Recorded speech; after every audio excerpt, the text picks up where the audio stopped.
ሰላም ጤና ይስጥልን አድማጭ ተመልካቾቻችን የዕለቱን አበይት ዜናዎችና ወቅታዊ መረጃዎችን ይዘንላችሁ ቀርበናል።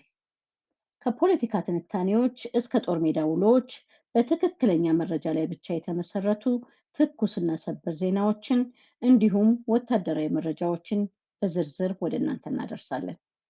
ለቻናላችን አዲስ የሆናችሁ ተከታታዮቻችን ትኩስና የተረጋገጡ መረጃዎች በፍጥነት እንዲደርሷችሁ ሰብስክራይብ፣ ላይክ በማድረግ ቤተሰብ እንድትሆኑ በአክብሮት እንጋብዛለን።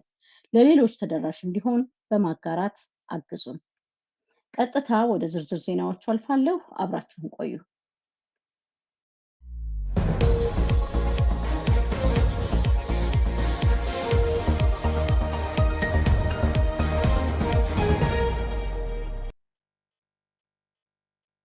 በአማራ ፋኖ ብሔራዊ ንቅናቄ አፋብን ወለጋ ቢዛሞ አንሻ ሰይድ እስር የሚንቀሳቀሰው የይበልጣል መኮንን አዲስ ዓለም ክፍለ ጦር ዛሬ ሰኔ 23 ቀን 2018 ዓ.ም በሆሮ ጉድሩ ወለጋ ዞን በአሙሩ ወረዳ አጋምሳና ዋሌሉ ቆማ ቀበሌዎች ላይ ባካሄደው በተጠና ወታደራዊ ኦፕሬሽን የአገዛዙን ሰራዊትና የክልሉን ጥምር የጸጥታ ኃይል ሙሉ በሙሉ በመደምሰስ ሁለቱንም ቀበሌዎች መቆጣጠሩን የእዙ ህዝብ ግንኙነት መምሪያ አስታውቋል።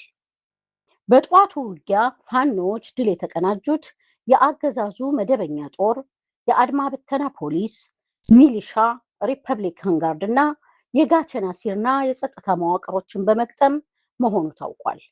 መቀመጫውን በአጋምሳ አድርጎ መዳረሻውን ጣቦ ሴንቶም ቡሬ ወረዳ በማድረግ ለዘመናት የአማራ ማህበረሰብ ሀብትና ንብረት ሲዘርፍ እንዲሁም ንጹሃንን ሲገድል የነበረው የአገዛዙ ኃይል በክፍለ ጦሩ አባላት በተወሰደበት የማያዳግም እርምጃ ብትንትኑ ወጥቶ ቦታውን ለቆ ወደ አሙሩ ወረዳና ወደ ጣቦ ሰንቶም በሁለት አቅጣጫ ለመፈርጠጥ መገደዱ ተገልጿል። የአፋብን ወለጋ ቢዛሞ አንሻ ሰይድ እዝ ምክትል ህዝብ ግንኙነት መምሪያ እና የይበልጣል መኮንን አዲስ ዓለም ክፍለ ጦር ህዝብ ግንኙነት መምሪያ ኃላፊ አበበ አብርሃም ይፋ ባደረጉት መረጃ መሰረት በዚህ በተሳካ አውደ ውጊያ በጠላት ላይ ከፍተኛ ሰብአዊና ቁሳዊ ኪሳራ ደርሷል። በዚህም መሰረት 43ቱ የአገዛዙና የክልሉ ጸጥታ ኃይል አባላት ሙሉ በሙሉ ሲደመሰሱ 29 የሚሆኑት ደግሞ በጽኑ ቆስለዋል። ከዚህም በተጨማሪ 14 የኤኬ ክላሽንኮቭ የጦር መሳሪያዎች፣ 1287 የክላሽንኮቭ ጥይት ተተኳሾች እንዲሁም 7 የወገብና የደረት ወታደራዊ ትጥቆች በጀግናው የፋኖ ሰራዊት እጅ ሊማረኩ ችለዋል። የእዙ ህዝብ ግንኙነት መምሪያ ኃላፊ ጠላት እንደተለመደው የውርደት ጽዋን የተከናነበ መሆኑን ጠቅሰው የወለጋ ቢዛሞ አማራ ታሪክን በክንዱ ኃይልን ደግሞ በፈጣሪው ላይ ተማምኖ በአዲስ መልክ መጻፍ መጀመሩን በድል አድራጊነት ስሜት ገልጸዋል። በመሃል አማራ ሳይንት ወረዳ ደንሳ ከተማ ልዩ ኦፕሬሽን ለማካሄድ ወደ ጠላት ይዞታ የሰረገው የፋኖ የልዩ ኃይል ቡድን የአገዛዙን ሻለቃ መሪ ከነ አጃቢው በመደምሰስና ስናይፐር መሳሪያ በመማረክ አስደናቂ ጀብዱ መፈጸሙን የአማራ ፋኖ ብሔራዊ ንቅናቄ አፋብን ወሎ ቤት አማራ ምኒልክ ዕዝ ህዝብ ግንኙነት መምሪያ አስታውቋል። ሰኔ 23 ቀን 2018 ዓ.ም በተከናወነው በዚሁ የተጠና ጥቃት በደንሳ ከተማ ተሸሽጎ ከሚገኘው የብልጽግና ኃይል መካከል በአካባቢው ላይ ከፍተኛ ግፍ ሲፈጽም የነበረውና የሻምበል ማዕረግ ያለው ሻለቃ መሪ ሻምበል ስንታየሁ ደንሳ ከተማ ውስጥ በተለምዶ ጎጃም በር ተብሎ በሚጠራው አካባቢ ከአጃቢው መሰረታዊ ወታደር ብርሃኑ ጋር ሲንቀሳቀስ በጀግኖቹ እርምጃ ተወስዶባቸዋል። ይህንን ስኬታማ የከተማ ውስጥ ኦፕሬሽን ያቀናበረው የአፋብን ምኒልክ ዕዝ 105ኛ ኮር ምክትል የዘመቻ ኃላፊ አርበኛ ጎሹ ታረቀ ሲሆን ተልእኮውን በመስክ ላይ በብቃት የፈጸሙት ደግሞ ፋኖ አበጄ የሚያምረውና ፋኖ ደመቀ ዋስዬ የተባሉ የኮሩ ታጋዮች መሆናቸው ታውቋል።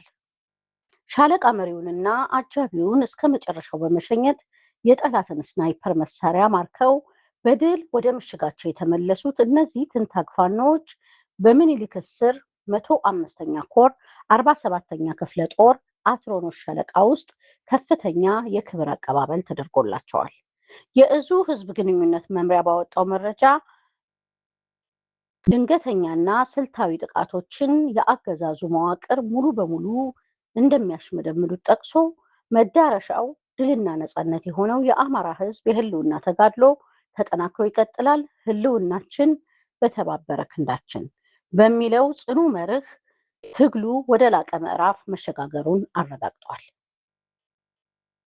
በመጨረሻም ከሞጣ ከተማ በቅርብ ርቀት ላይ በሚገኘው የሙገር ከተማ ቻይና ካምፕ ሰፍሮ በነበረው የአገዛዙ ሰራዊት ላይ የተቀናጀና ድንገተኛ ወታደራዊ እርምጃ መወሰዱን የአማራ ፋኖ ብሔራዊ ንቅናቄ አፋብን የቴዎድሮስ እዝ አስታውቋል።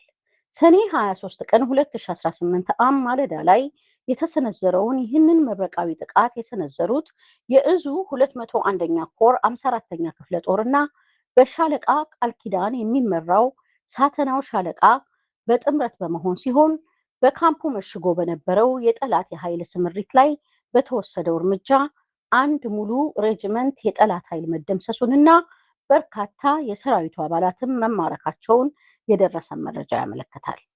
በዚህ የተሳካ ኦፕሬሽን ከተመዘገበው ወታደራዊ ድል በተጨማሪ በርካታ የቡድንና የነፍስ ወከፍ የጦር መሳሪያዎች እንዲሁም ልዩ ልዩ ተተኳሾች በፋኖ አሃዶች እጅ መግባታቸው ታውቋል።